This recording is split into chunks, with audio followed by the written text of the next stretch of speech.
Sige, so at the end of our discussion, ito yung mga objectives natin. Number one, describe the characteristics of organic substance and carbon, or organic substances and the carbon itself. And then we will be identifying the different structure and functional groups, though I cannot finish this afternoon. We will have our continuation next week. And then differentiate the arrangement of molecules of our functional group. So basically, our discussion about organic chemistry will center around carbon. And then we will also be discussing one by one the different functional groups. Okay? Involving carbons. So pag sinabi nating organic chemistry class, so this is actually another branch or another area of chemistry. This is separate from biochem. Okay, this is separate from biochemistry.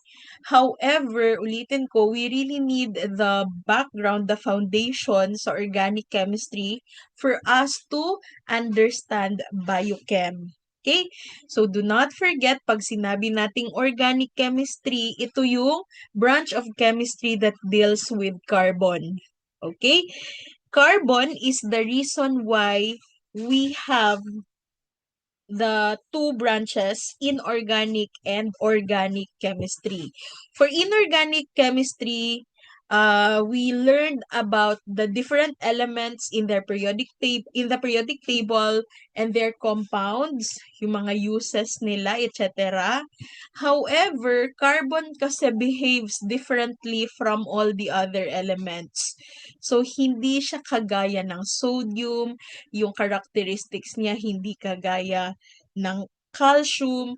So, iba yung behavior, yung characteristics ng carbon, and that is the reason why we have a separate branch, a separate area for it. So, this is just intended to study carbon as well as the compounds that contain carbon. Okay? So, that is, again, organic chemistry. Now, since our discussion revolves around carbon, let's learn the different characteristics neto. So, una, please take note, carbon has 4 valence electron. In your chemistry, how do we define valence electron? Ano nga ibig sabihin ng valence electron na yan? Mr. Clarence, okay? Sige, may Mga extra electrons siya, ma'am. extra electrons. Sige, so who wants to add something? Renric, you want to add something? Ma'am, when we discuss the bridging, it is the outermost ring of electrons, ma'am. Okay, outermost shell. Electrons in the outermost shell. Okay, tama naman. Yes, tama. You want to add Lara Fe, no? Ang pangalan mo, Lara Fe. Yes po, ma'am. Okay, sige. You want to add something? Yes po. Sige. Valence electrons po are the electrons that determine how an atom react with other atoms po. Okay. Sige, since tama siya. Since it is the electron in the outermost shell, nasa pinakalabas siya na shell, siya ngayon yung magdidictate kung paano magre-react yung isang element class to another element. Because remember, may tinatawag tayong octet rule. Sa octet rule, for an element to be considered as stable, kailangan meron siyang 8 valence electrons. Dapat na kumpleto niya yon. Okay? Mahirapan ako mag-draw ha, pero please bear with me kasi hindi pa talaga dumating yung aking writing pad. So, for example, this is an atom. Meron kang nucleus dyan. Sa nucleus class, dito natin nakikita yung protons and neutrons. Ano ang tawag natin dyan? Mga subatomic particles. Kasi di ba sa chemistry we learned, pag sinabi mong chemistry, that is the study of matter. Tapos, pag sinabing matter, anything that occupies space and has mass. Now, ano yung basic unit of matter? It's the atom. So, si atom naman, it's very small. It's the basic unit of matter, but it is further divided into subatomic particles. Yun na yung tatlo. Si proton, si electron, and si neutron. So, sa structure ng isang atom class, meron ka dyang nucleus, dyan mo makikita si proton and si neutron. Si proton, yan yung positively charged. Si neutron naman, syempre wala siyang charge. Now, outside the nucleus, dun natin makikita ang mga electrons. So, yung mga electrons na yan, nasa orbitals. Okay? And then, tinatawag natin yung mga energy shells. Okay? And then, yung pinaka-last, ito, in this case, for example, ito. Ito yung kanyang outermost shell or the last energy level. Yung mga electrons na makikita natin dyan sa outermost shell na yan, ang tawag dyan, valence electron. Okay? So, according kay octet rule, dapat daw 8 ang electrons para maging stable. Okay? Now, yung mga elements na 8 ang electrons, yun yung mga noble gases. Yun yung nasa pinakadulo ng periodic table, if you have periodic table there. Except for helium, we have the neon, the argon, the krypton, etc. Yung nagsistart kay helium. Though si helium kasi, hindi niya yan na-complete ang 8 electrons, meron lang siyang 2 electrons, pero considered pa rin siya stable kasi isa lang kasi ang kanyang energy level. So, kapag isa lang kasi ang energy level, 2 electrons lang yon. Okay? So, stable pa rin si helium. Okay. Sige, go. Sige. Noted. Okay. Now, in the case of carbon class, yung outermost shell niya ay 4. Okay? 4 yung kanyang valence electron. So, hindi siya considered as stable kasi nga octet rule ang pinag-uusapan natin dito. Kulang siya ng 4. Okay? So, si carbon ngayon, it's either ang gagawin niya, i-give up niya yung 4 kasi yung next shell niyan, itong ikadalawa, this one, kompleto yan. Meron yan siyang 8 electrons. Sulat ko na lang 8 electrons, ha. So, kapag give up niya yung 4, ang naiwan yung next na shell, 8 electrons, pwede siyang maging stable. Or, pwede din naman yung carbon na tatanggap ng 4 na electrons para maging stable siya. So, mahirap yung nasa gitna ang carbon class kasi unlike the other elements, for example, sodium. Bigyan ko kayo ng example. Si sodium kasi, yung outermost shell ng sodium, meron yan siyang 7. Sorry, not 7. Okay, let me delete, ha.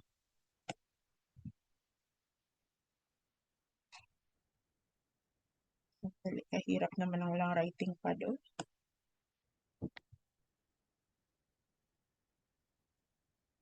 Ayan, si sodium kasi class, meron yan siyang isang electron dyan sa outermost shell. So, ang ginagawa ng sodium, gina-give up niya na lang yan. Ina-transfer niya sa iba.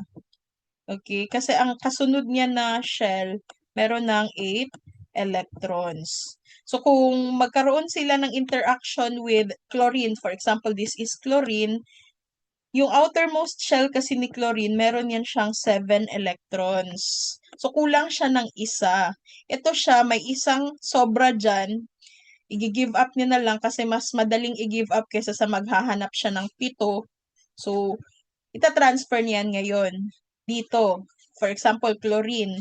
Si chlorine, 7 electrons, kulang siya ng isa. Siya ngayon yung tatanggap ng isa na i-give up ng sodium. So, yun yung sinasabi niya kanina na the valence electron will dictate how this element will react with other elements.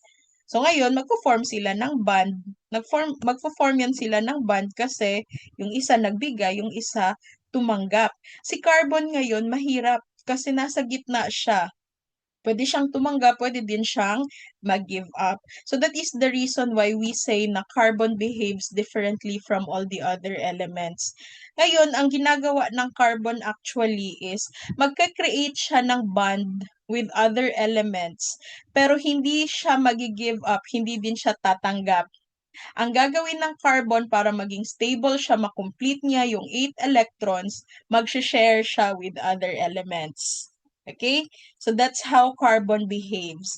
Hindi siya kagaya ni sodium na magi-give up, hindi din siya kagaya ni chlorine na tatanggap na lang ng electrons. Si carbon, this one, ito yung gagawin niya. It can create bond still with other elements. Pwede din sa kanyang kapwa carbon. The bond is called covalent bond, and it involves sharing of the electron. So, yung 4 na yan, i-share niya. Kaya nga, si carbon, pag titingnan natin, class, meron siyang 4 na bonds. So, yan yung i-complete niya ngayon. 4 na bonds. And that is a representation of its 4 valence electron. Okay? So, pwede siyang mag-bond sa kanyang kapwa carbon. The property is called catenation. Okay? So, hindi kagaya ng example sodium, wala kang makitang sodium class na nag-bond sa sarili niya. I mean, sa kapwa niya, sodium. So, usually, pag sinabi mong same element, although pwede din naman siya mag-exist sa other element, but catenation is also a unique behavior ng carbon. And then, hindi lang sa isang carbon siya pwedeng mag-form ng bond. Pwede sa maraming carbon until mag-form siya ng very long chains of carbon. Okay? So, yung carbon, although sabi ko it behaves differently from all the other elements, yung kanyang characteristic na sinusunod na same with the other element, yung octet rule. Kailangan niya pa rin ng 8 para mas stable siya, masatisfy. So, mag-share siya ngayon ng electrons with other elements, makukuha niya pa rin yung 8 na yan na electrons, pero the bond is now called covalent kasi sharing na. Ito kasing kanina na example ko na nagta-transfer and nag-gain, ang tawag dyan ionic bonding. Tatype ko na nga lang. Hirap magsulat. So, ionic bonding ito. Itong sharing of electrons, we call it covalent bonding. Okay? And then, aside from that, carbon has several allotropes. Pag sinabi kong allotropes class, ito yung mga substances that are made up of carbon and carbon only. Maraming carbon class, they bond with each other, pero they exist in different forms. Okay?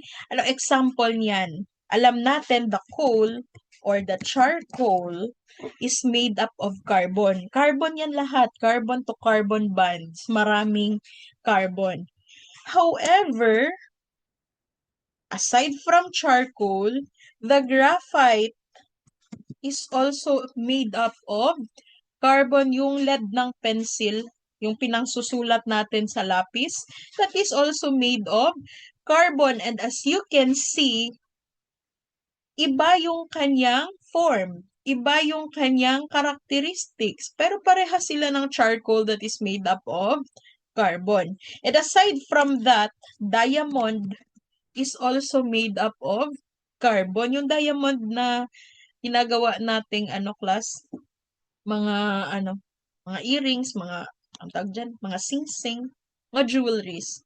The diamond, unlike graphite and charcoal na mga soft na mga materials, diamond is very hard. Actually, dati kasi bago na ngayon. Dati, diamond is the hardest mineral na ang kaya lang mag-divide sa isang diamond is yung kapwa niya diamond. But still, it is made up of carbon. Okay? Pero iba yung form niya. So, yan yung isang um, ibang behavior, unique na behavior ng carbon. It has several allotropes. So, the same carbon, different forms. Yan yung mga characteristics ng carbon natin. Any question or clarification about carbon? Wala na.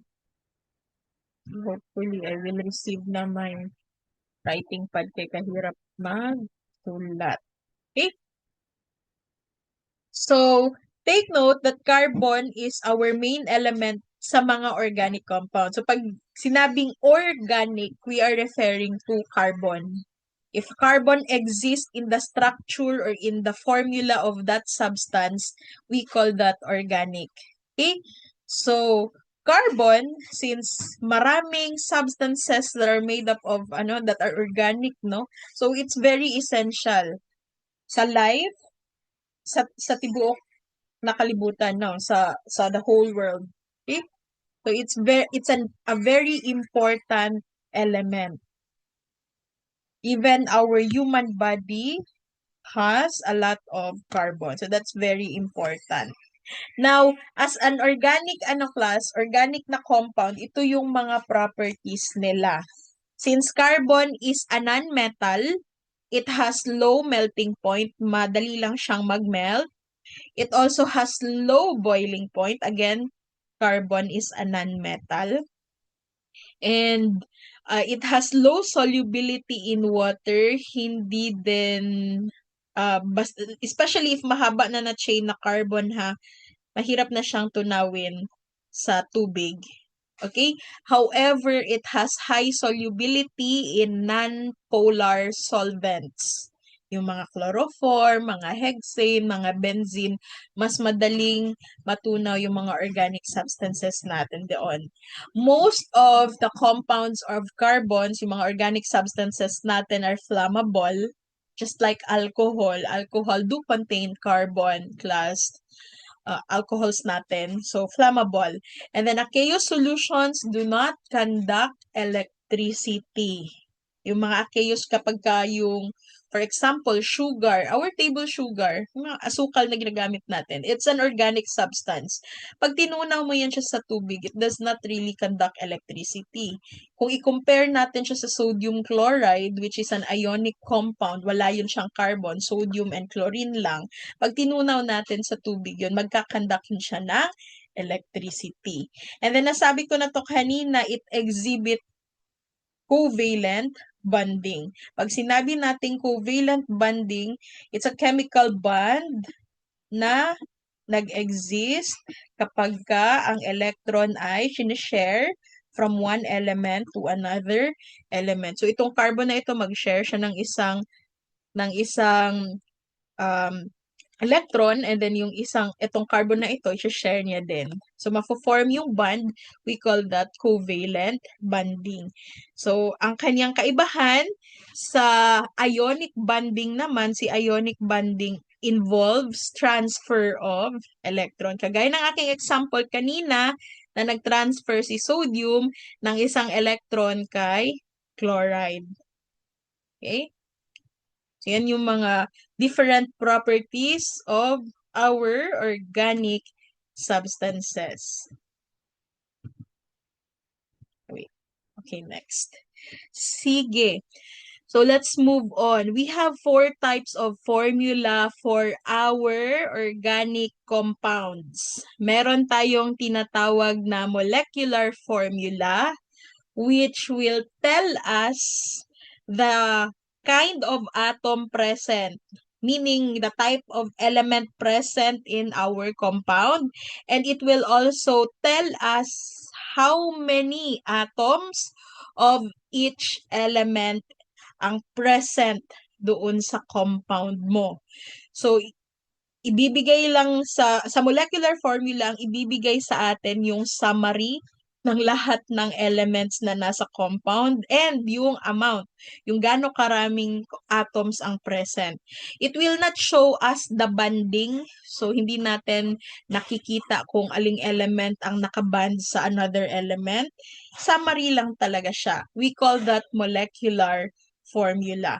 So we have here an example. So example, you have the butane, yung ginagamit natin magluto, class.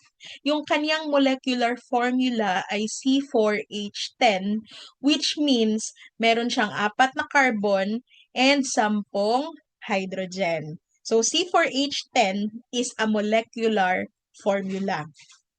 And then we have here the octane. Minsan nakikita natin ito no sa yung magpapagasolina tayo sa natin sa mga sasakyan natin may nakalagay octane. Okay? So ito naman, kung titingnan natin yung molecular formula, we have C8H18, meaning 8 na carbon, 18 na hydrogen. Again, ito yung tinatawag natin, class, na molecular formula. Okay? Do not confuse that with the structural formula. Si structural formula is yung full structure or full formula ng ating compound wherein we can really see each atom or each element and then nakikita din natin ang bonds. Okay? For example, itong carbon na ito ay bonded sa another carbon and then aside sa another carbon, meron pang 3 hydrogen na nakaband sa kanya. Okay? So this will really show us the bonds. It will even show us kung merong nag-exist na double bond or triple bond. So for butane, di ba meron siyang 4 na carbon and 10 hydrogen. Ito yung kanyang structural formula. Bakit nawala yung ibang bonds dyan? Meron din siyang bond class ha. Ito bakit nawala siya? This one here. Okay, and then this one, sa baba naman is for the octane. If you're going to count, meron yang 8 na carbons and a total of 18 na hydrogen. So, anong tawag dito? It's the structural formula. The summary is called the molecular formula. So, minsan naman, ganito yung pagkakasulat sa formula ng ating mga organic compounds. Yung pinaggrupo-grupo sila per carbon. So, for example, this one. Kasi di ba sa structural formula, itong carbon na ito ay bonded to another carbon. So, you have the C here. Pero the rest, meron siyang hydrogen. So, pinagsama sila as one. We have CH3, CH2, CH2, CH3. So, per carbon siya. Ang tawag dyan, condensed formula. Okay? So, sequential pa rin ang order ha. Pero ipapakita natin yung mostly the number of hydrogen per carbon. Okay? Again, we call that condensed formula.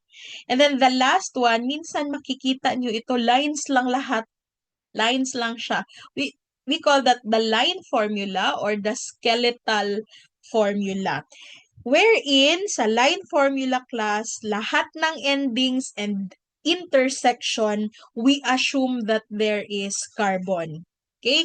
So, kapag ganito, butane, kung ika-count natin yan, meron yan siyang 4 na carbon. Sabi ko yung ending, di ba? So, this one here is for the first carbon. The intersection here is another carbon.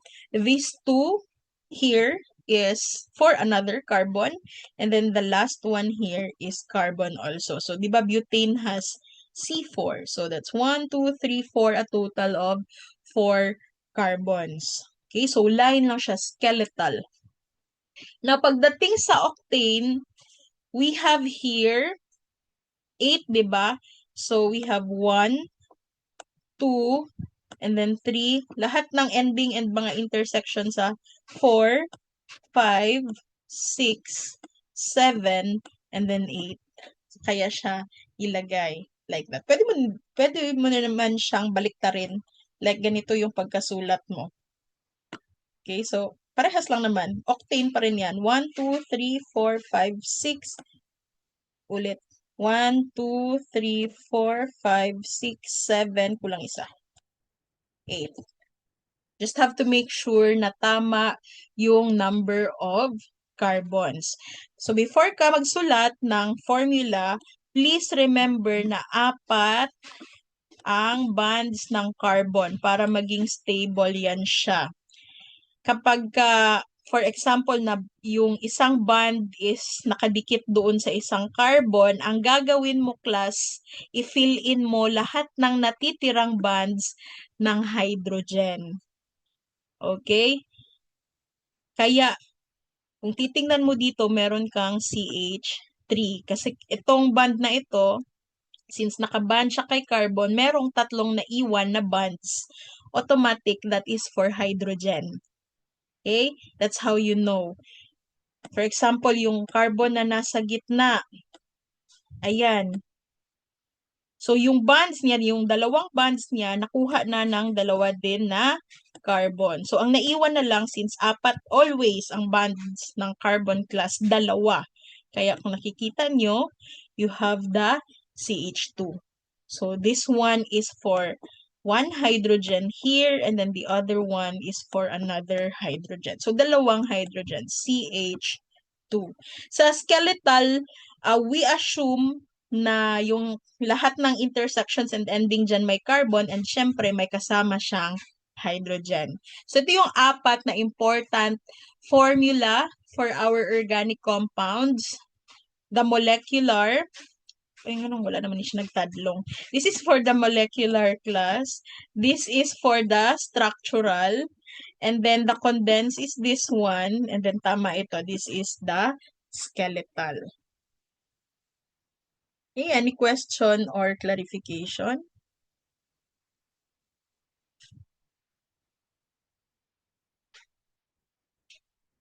Sino may gustong i-clarify? Sandali. Okay, let's have our recitation, be. Identify what type of formula is used in the following compounds. Number 1, Miss Kaitor, anong answer dyan? The number 1. Skeletal po, ma'am. Very good, that is skeletal. Mr. Amores, number 2.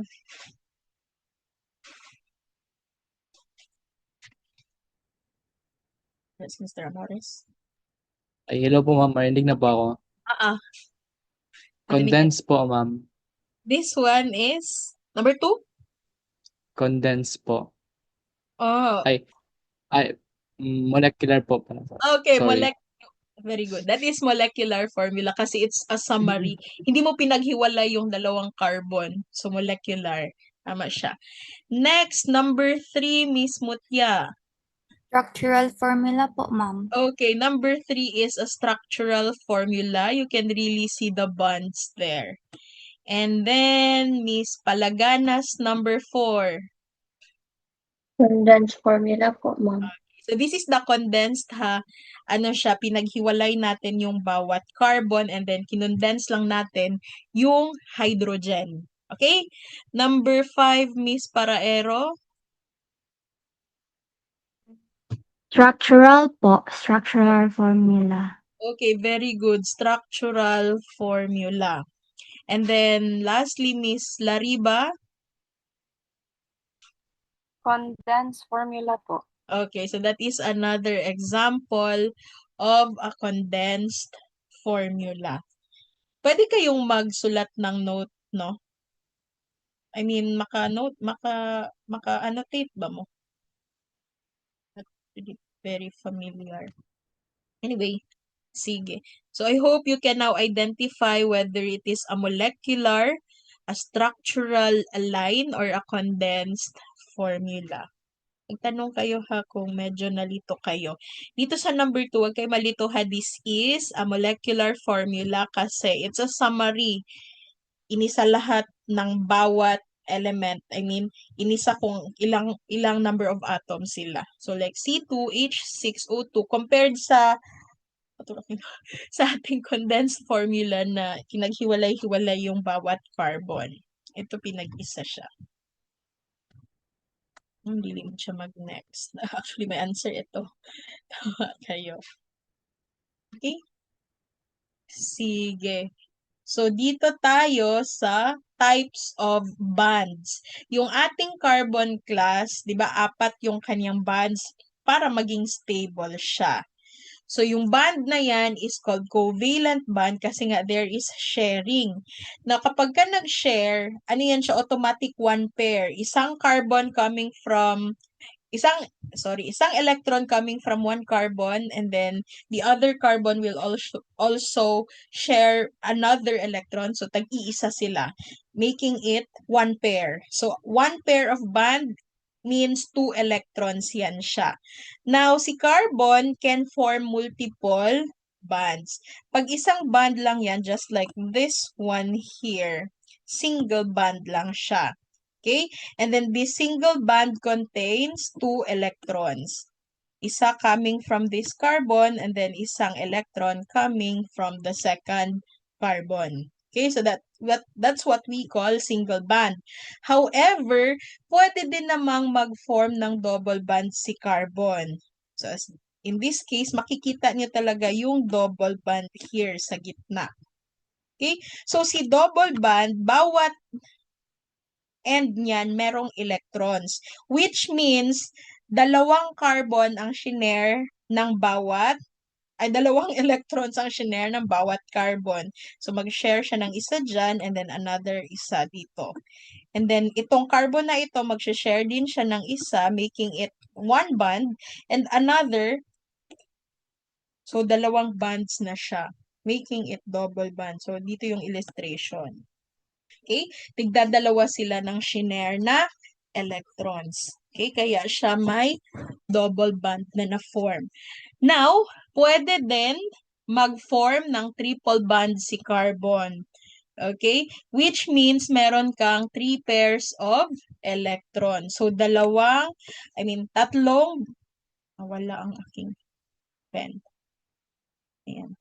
So, tatlong electrons ang shinare nitong carbon number 1 and then tatlo din for the carbon number 2. So, magpo-form sila ng bonds with each other, making it a triple bond. Okay, so ano yan siya? Possible ito for carbon. Single, double, and triple bonds. Yung kulang class, i-fill in mo na lang ng hydrogen. Okay? So, kagaya nitong sa single bond, meron ka pang tatlong free na electrons, i-fill in mo siya ng hydrogen. So, sila ngayon ni hydrogen ang mag-share. Okay, mag-share si hydrogen ng isa. Actually, isa lang talaga ang ma-share ni hydrogen kasi isa lang yung kanyang electron. Okay, so mag-share sila. In the double bond naman, meron ka pang dalawang kulang kasi dapat 4, diba? So 1, 2, kulang ng dalawa, yan yung i-fill in mo ng hydrogen. Kaya may dalawang hydrogen dito sa illustration, sa example. And then for the triple bond, kulang na lang ng isa. Kaya, isang hydrogen na lang din yung makikita mo. Okay? To make it 4 bonds. So, wag niyo talagang kalimutan na pag sinabing carbon, 4 na bonds. Right? Kung mag-form siya ng multiple bonds, yung maiiwan ang para sa hydrogen. Alright? Any question or clarification?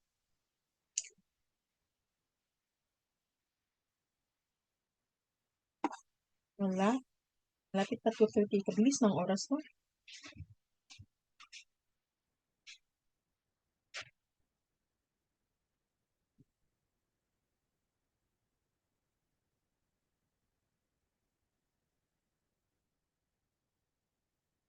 Okay.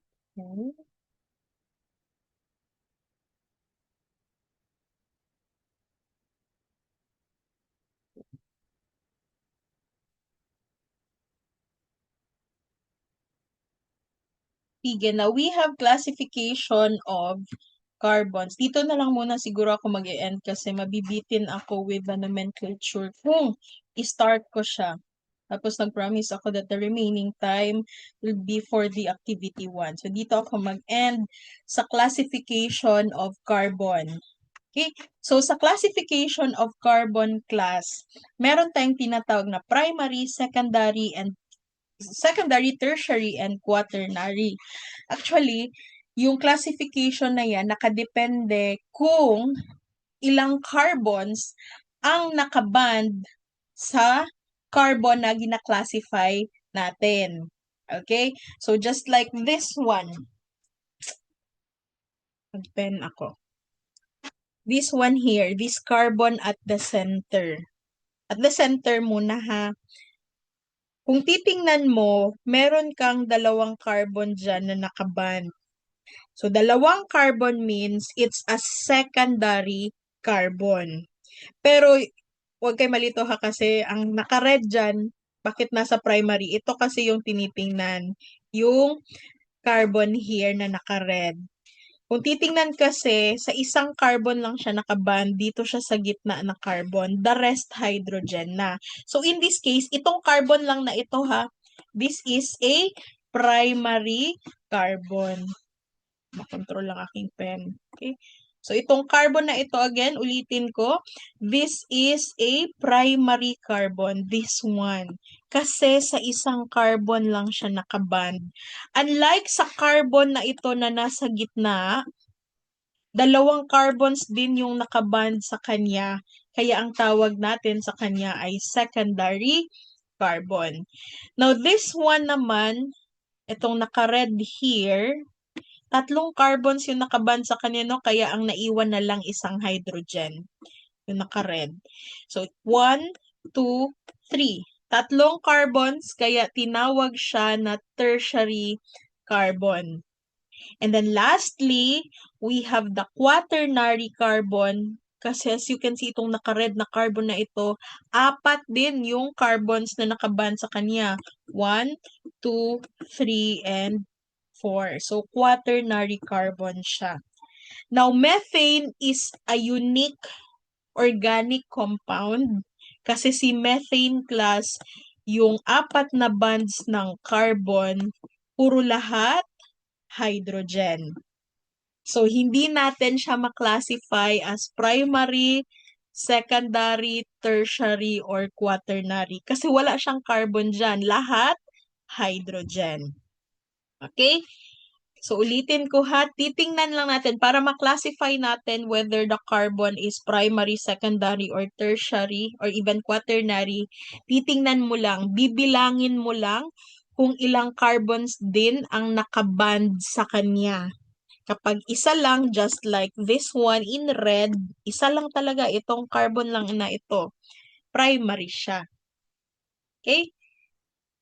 Ulitin ko lang ha, pag itong carbon na sa gitna, ang titingnan natin, the one in red, dalawang carbons yung nakaband sa kanya. Kaya automatic, it is considered as secondary carbon. Ito lang ha, kasi itong CH3, yung carbon na ito, yung binilugan ko, this is still considered a primary carbon. Kaisa lang man po ang nakaband sa iya ha. So yung nasa gitna, secondary siya, yung nasa dulo, primary. So, magkaiba sila ng classification. Itong sa kabilang dulo naman, still a primary carbon kasi isang carbon lang din yung nakaband sa kanya. So, in this structure class, tanging yung nasa center lang ang considered na secondary carbon. So, ang classification is per carbon ha. Hindi mo siya titingnan as a whole na structure. Ang titingnan mo ay isa-isa. Isa-isang carbon. Sige. So, for example, this one, how do we classify this carbon? Sige daw, kaya marag malubat na ako sa laptop. Ito binilugan ko in orange. Yes, Mr. Berardo. How do we classify that carbon? We look at how many carbons are attached to it. It is a primary carbon po, ma'am. Okay, very good. It's a primary carbon kasi ito lang yung connection niya sa another carbon. Isa lang. So again, it's considered a primary carbon. We have another example.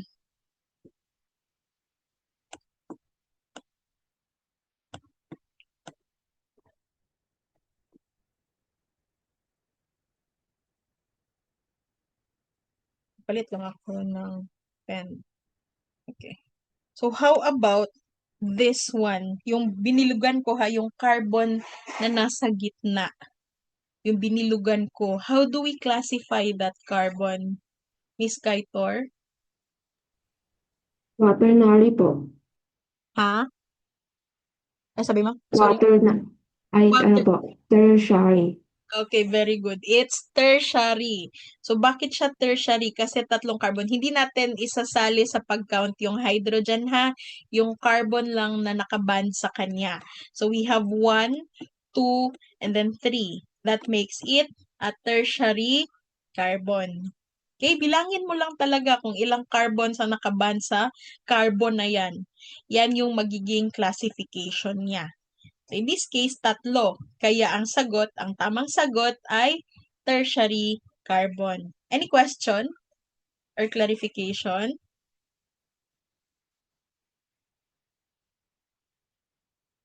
Wala? Sige. So, let's stop the recording.